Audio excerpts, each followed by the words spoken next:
Hi students, आगे चलते हैं, मतलब स्टार्ट करते हैं। तो हमारा नया चैप्टर स्टार्ट हो रहा है, सेंटर ऑफ मास। बहुत इंपॉर्टेंट चैप्टर है, इनफैक्ट सारे चैप्टर इंपॉर्टेंट है, फालतू चीजें मैं क्यों पढ़ाऊंगा, मैं इंपॉर्टेंट चीजें ही पढ़ाता हूँ, ठीक है ना।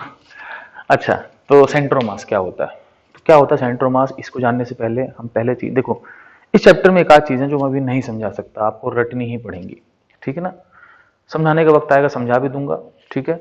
आप कभी बाद में लिख सकते हो सर ये बता देना आपने कैसे लिखा था, क्योंकि कुछ चीजें अभी इस समय हमारे डोमेन से बाहर है। तो हम लोग सेंटर ऑफ मास से पहले स्टार्ट करते हैं कि सेंटर ऑफ ग्रेविटी क्या होता है।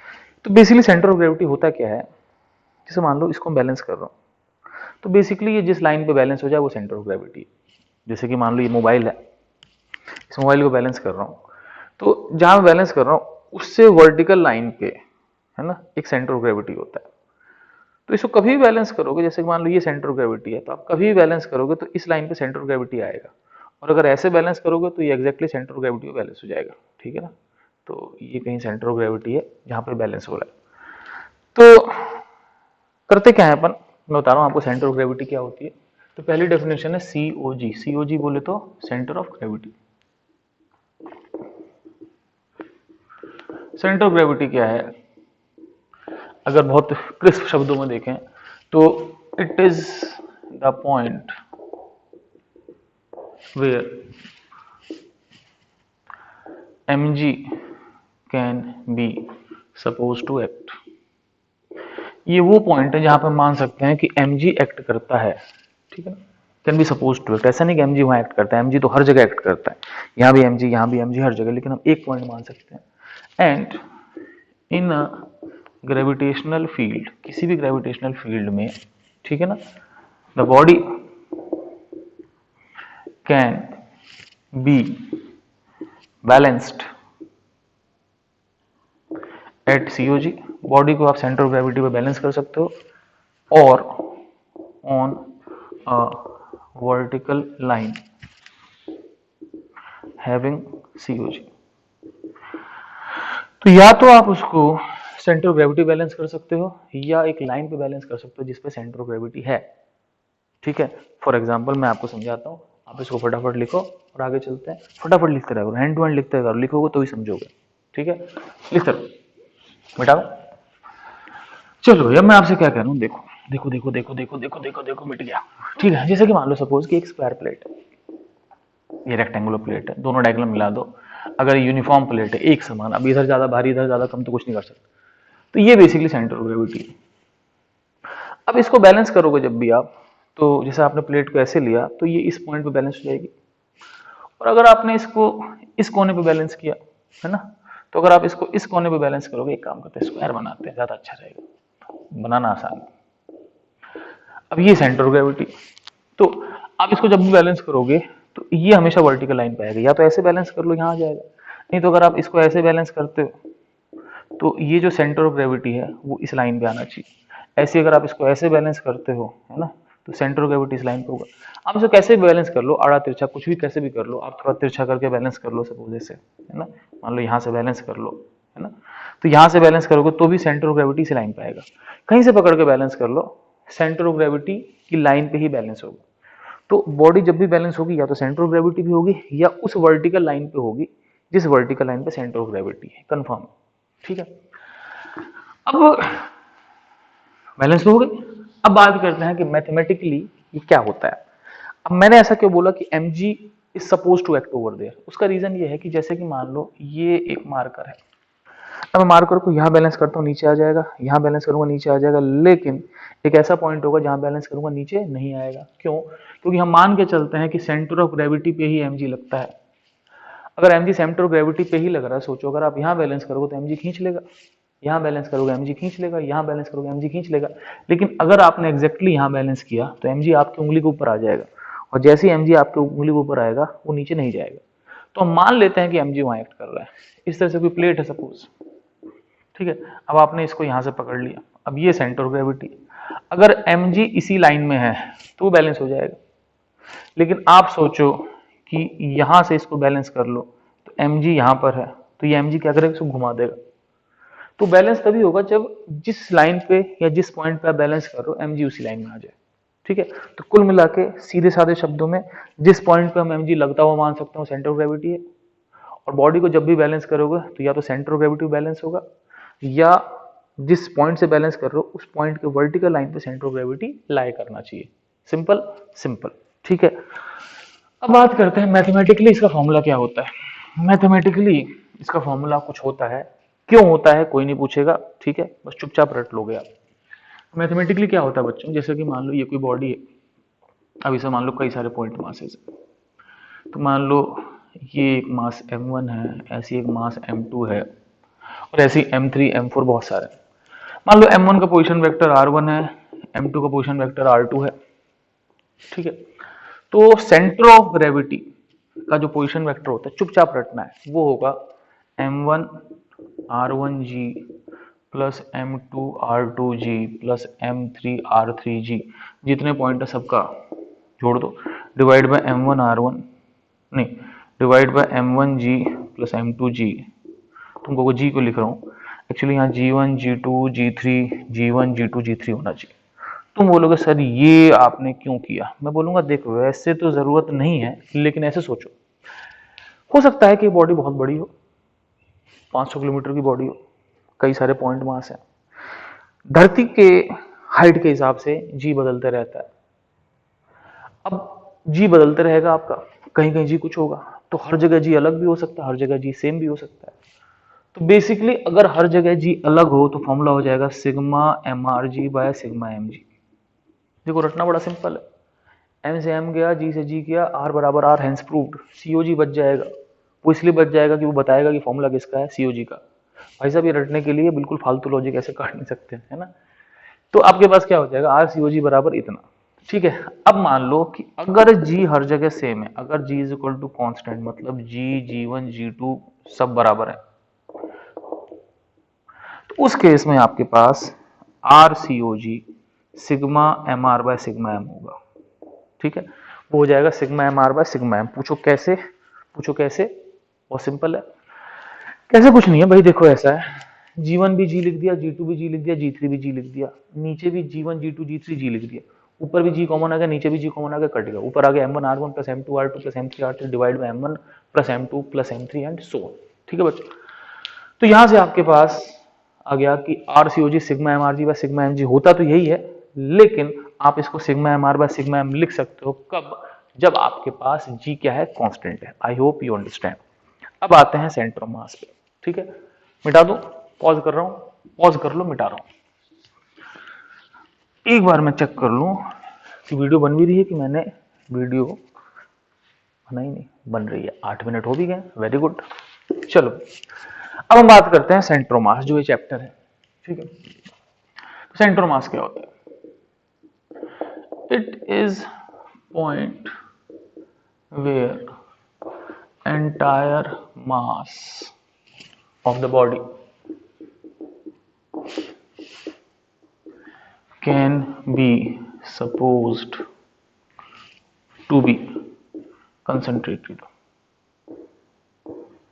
ये वो पॉइंट है जहां पे आप मान सकते हो कि बॉडी का सारा मास कंसंट्रेटेड है, ठीक है ना, ठीक है, मगर हमेशा नहीं, ठीक है। ये ऐसा पॉइंट है जहां पर आप मान सकते हो कि बॉडी का सारा मास कंसंट्रेटेड है, लेकिन ये काम हमेशा नहीं कर सकते आप। मतलब ये है कि आप बॉडी का सारा मास सेंटर मास से मान सकते हो, लेकिन तभी जब मैं बोलूं, ठीक है, या कोई और बोले, कोई समझदार प्राणी बोले, मेरे समझदार तो कोई दुनिया में है ही नहीं। तो अगर हम बोलूं कि इसका सारा मास सेंटर मान लो, सेंटर मास पे, तो मान सकते हो, हमेशा नहीं, जब जब बोला जाए तभी तभी मानना है, ठीक है। तो बहुत सारी फिजिक्स की ऐसी प्रॉब्लम होती हैं जो बॉडी का सारा मास सेंटर मास पे मान के सॉल्व हो जाती हैं, ठीक है। बहुत सारी प्रॉब्लम्स ऐसी होती है, कहाँ कहाँ होती है वो मैं आपको चैप्टर के साथ साथ धीमे धीमे बताता रहूंगा। तो सेंटर ऑफ मास वो पॉइंट है जहां पर हम बॉडी का सारा मास कंसंट्रेटेड मान सकते हैं, ठीक है। अब हम देखते हैं कि क्या होता है।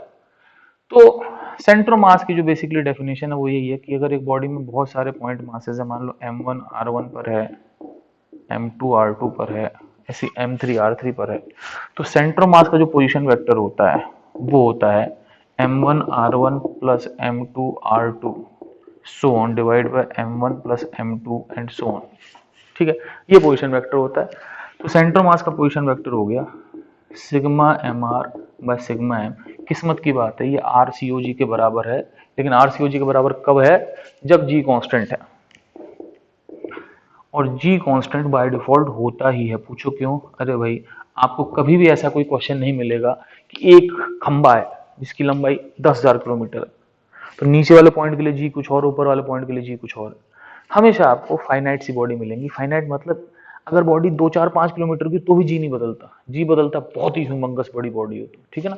तो कुल मिला के आपके लिए सेंटर ऑफ मास और सेंटर ऑफ ग्रेविटी बराबर है, ठीक है। रेयरली कुछ दिक्कत आएगी, जब दिक्कत आएगी तो आपको दिख जाएगी, ठीक है बच्चों। तो ये पोजीशन ऑफ सेंटर मास का फॉर्मूला होता है। अब हम चलते हैं आगे, आप पॉज करो और फटाफट लिखो, ठीक है। पॉज किया, लिखा, चलो।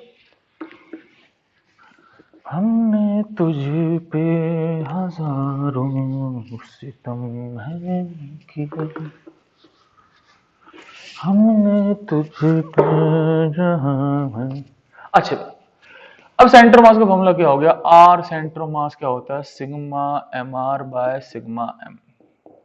सेंटर मास के 3 कोऑर्डिनेट होंगे X Y Z. Centre mass के एक्स कोऑर्डिनेट का फॉर्मूला होता है, सी एम की जगह सी एम लिख रहा हूं, sigma M X by sigma M, ठीक है। तेरी ये अंदर क्यों घुस गया, होल्ड करना पड़ेगा। हाय, तो मैं ऐसे इसको ऐसे ठोक पीट रहा था ताकि इसकी थोड़ी टिप मोटी हो जाए, थोड़ा अक्षर बड़े बड़े दिखें, ये टिप ने हार मान ली है ना। तो सेंटर मास के एक्स कोऑर्डिनेट का formula sigma M X by sigma M होगा। ऐसे ही सेंटर मास के वाई कोऑर्डिनेट का फॉर्मूला होगा sigma M Y by sigma M. और न्यू ही सेंटर मास के जेड कोऑर्डिनेट का फॉर्मूला होगा sigma M Z by sigma M. तुम बोलोगे सर हमें कुछ भी समझ नहीं आया, ऐसा क्यों हुआ, है ना। मैं बोलूंगा भैया इसके पीछे बहुत ही बड़ी गणित है, ठीक है। तुम बोलोगे सर गणित हमें समझा, अरे कुछ भी गणित नहीं है, फालतू बकवास है। कैसे, सोचो भाई, सेंटर मास का क्या होगा, पोजीशन जो होता है वो होगा x c m i plus y C m j. मैं जेड नहीं लिख रहा, जेड भी होगा हालांकि, तो पोजीशन होगा एक्स और वाई। अब मान लो M1 R1, अब R1 क्या होगा, X1I प्लस Y1J। ऐसी R2 क्या होगा, X2I plus Y2J divide by M1 plus M2, ये तो होगा। अब देखो अगर दो वेक्टर में के कैप नहीं लिख रहा, आप लिख सकते हो। अब सिंपल सी बात है, सोचो कि अगर दो वेक्टर बराबर हैं तो I में बराबर होंगे, Z में भी, और J में बराबर होंगे। अब यहाँ पर I में क्या आएगा, I में आएगा XCM, वहां पे I में क्या आएगा बच्चों, वहां पर I में आएगा M1 X1 plus M2 X2 divide by M1 plus M2। ऐसे ही J में आ जाएगा M1 Y1 plus M2 Y2 bye M1 plus M2। ऐसी K होता तो K भी प्रूव हो जाता। तो कुल मिला के हमने फॉर्मूला पढ़ा, हमने फॉर्मूला किस चीज का पढ़ा बच्चों, कि हमने फॉर्मूला इस चीज का पढ़ा कि सेंटर मास का कोऑर्डिनेट क्या होता है, सेंटर मास का एक्स कोऑर्डिनेट क्या होता है, सेंटर मास का वाई कोऑर्डिनेट क्या होता है, और सेंटर मास का जेड कोऑर्डिनेट क्या होता है, ठीक है। अब हम दो बहुत ही अत्यंत आसान से प्रश्न भी देख लेते हैं। आप लोग इसे फटाफट लिखो, पॉज करो, लिखो, आगे चलते हैं।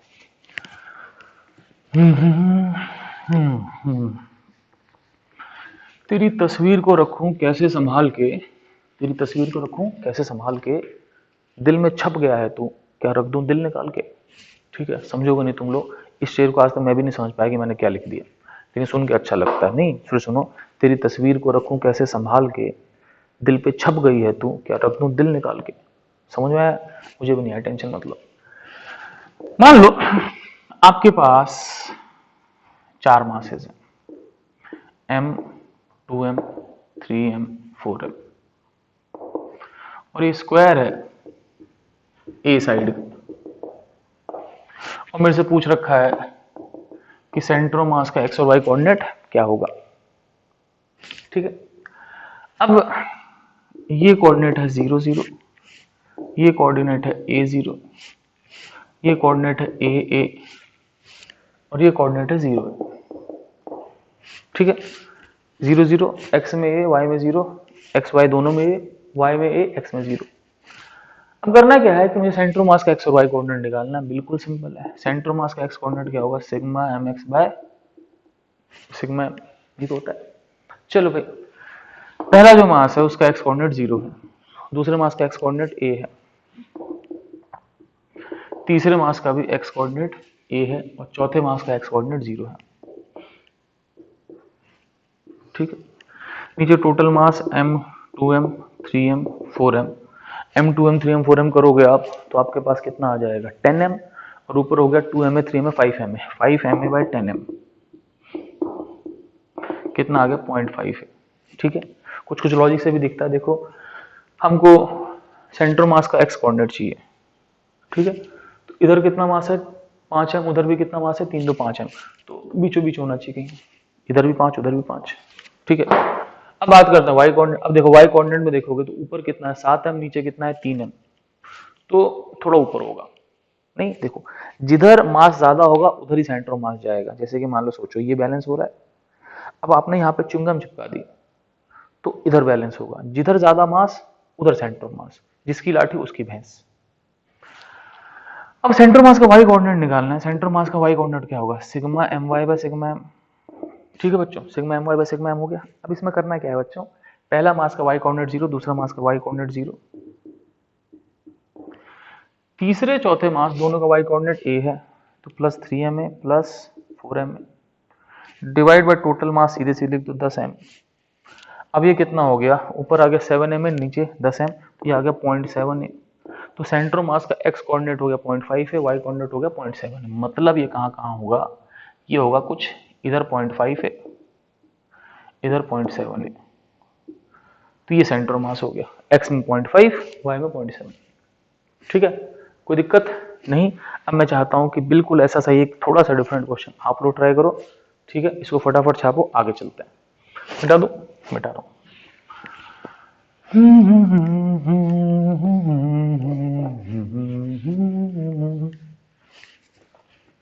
अच्छा जी, अब देखो मैं क्या कह रहा हूं।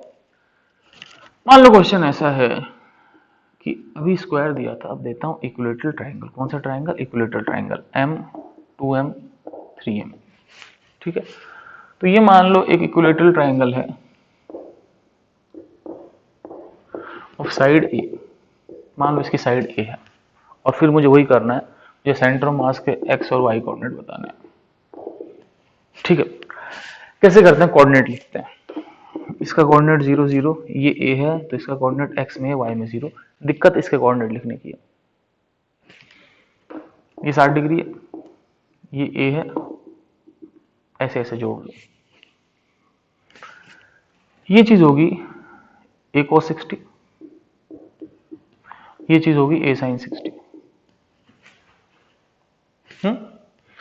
तो इसका x कोऑर्डिनेट होगा ये होगा a cos 60, y कोऑर्डिनेट होगा a sin 60। cos 60 बच्चे बच्चे को पता है 1/2 होता है, sin 60 भी बच्चे बच्चे को पता है √3/2 होता है। तो ये कोऑर्डिनेट होगा इसका a/2 √3a/2। ठीक है, अब चल रहा है आगे। अब मुझे सेंटर मास का एक्स और वाई कोऑर्डिनेट बताना है, सिंपल है। सेंटर मास का एक्स कोऑर्डिनेट क्या होगा, sigma mx by sigma m। पहला मास 0, दूसरा मास a, तीसरा मास एक्स कोऑर्डिनेट कितना है बच्चों a/2, total mass m 2m 3m।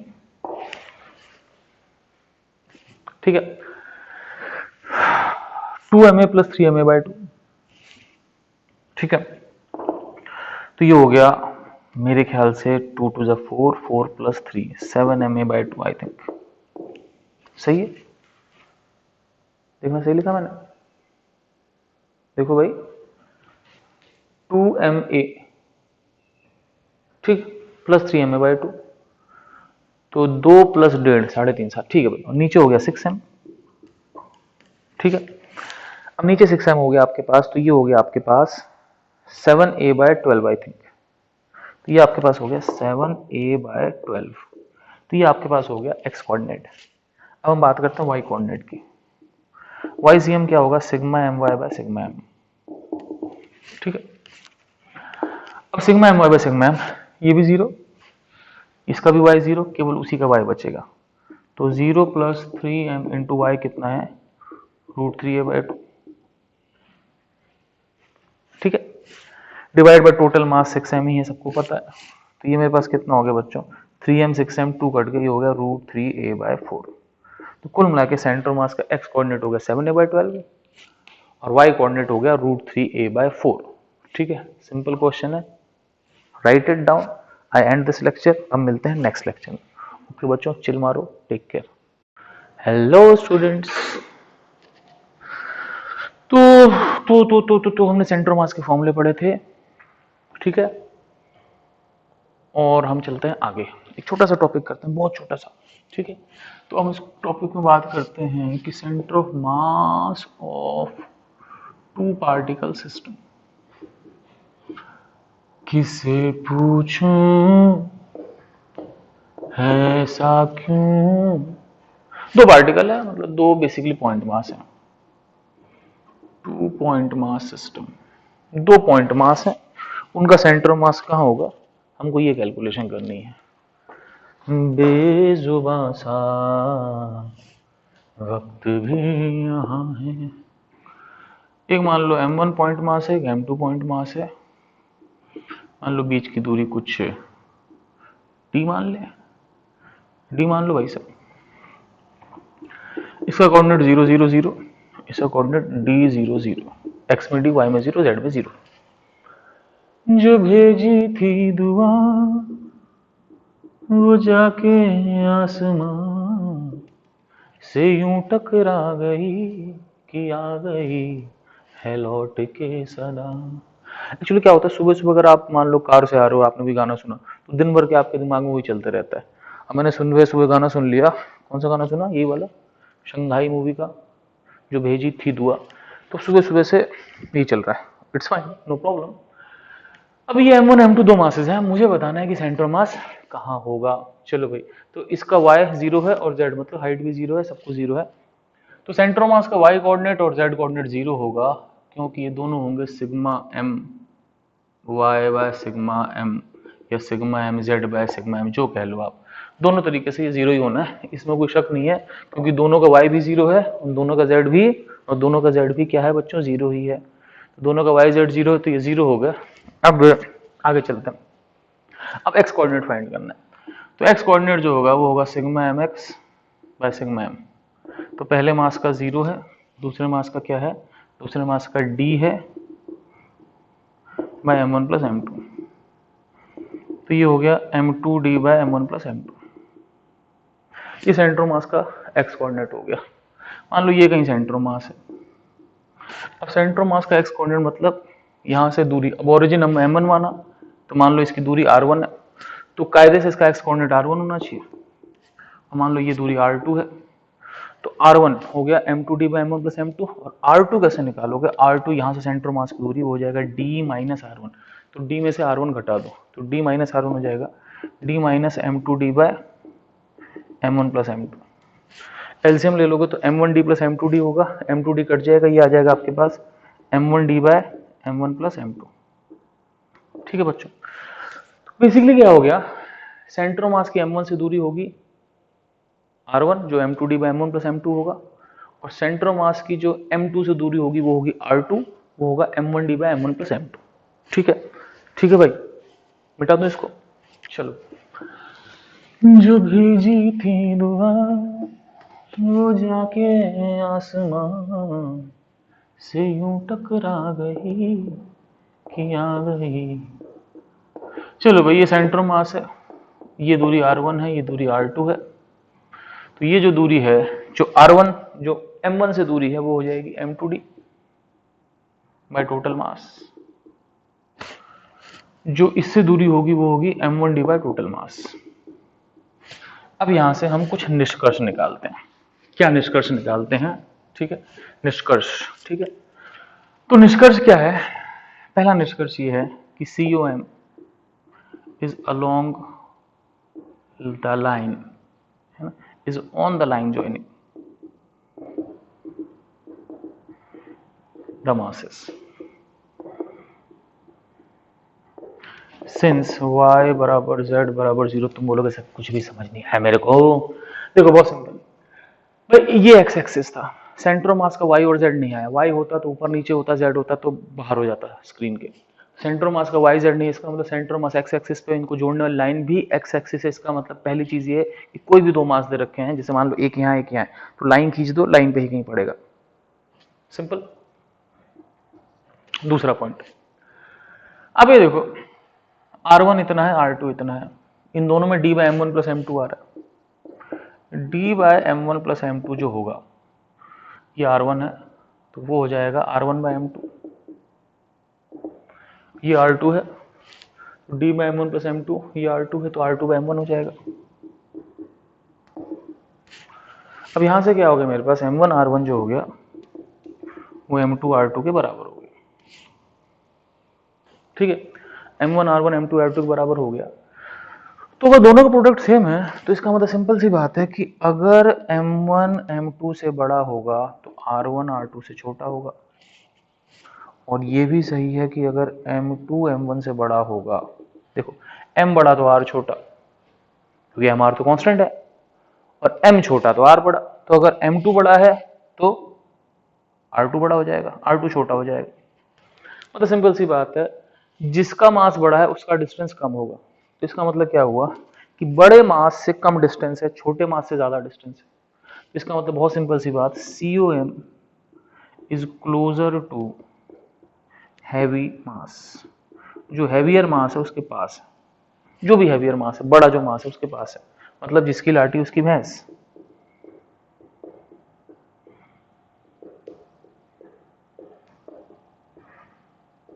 मतलब जो पावरफुल है उसी का साम्राज्य।